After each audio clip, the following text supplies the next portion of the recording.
ganun na itlana boral na lakata liama ka omin kalsanlo tinlung na arumpo mangay tu tiyan chabersu katani chat na le masom na tiang tin katon hiani nang faglaw hian kamoy silaw mo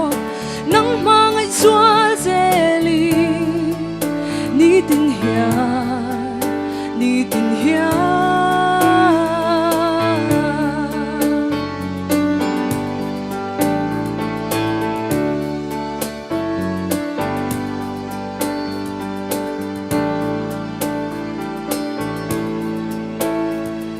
kathin lung du zong te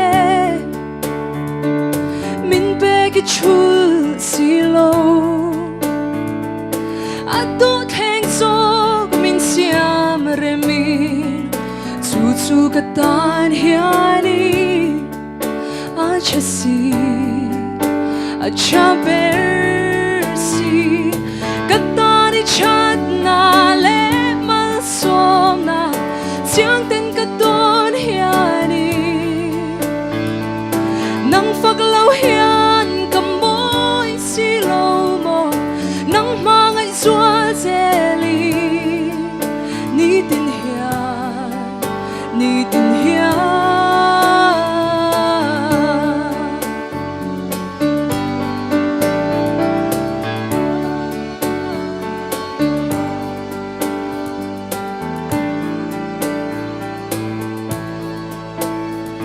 van nuôi thil eng kim hi sil puan sul nu ang hian thagi nan la om don ani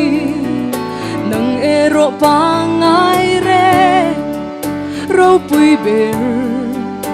o ro pui ber katari chat na le masom na siang ten katon hiani nang faglaw hian kamoy silaw mo nang mga zwal zeli nitin hian nitin hian katani chat na le masom na siang ten katon hiani nang faglaw hian kamoy silaw mo nang mga zwal zeli nitin hian nitin hian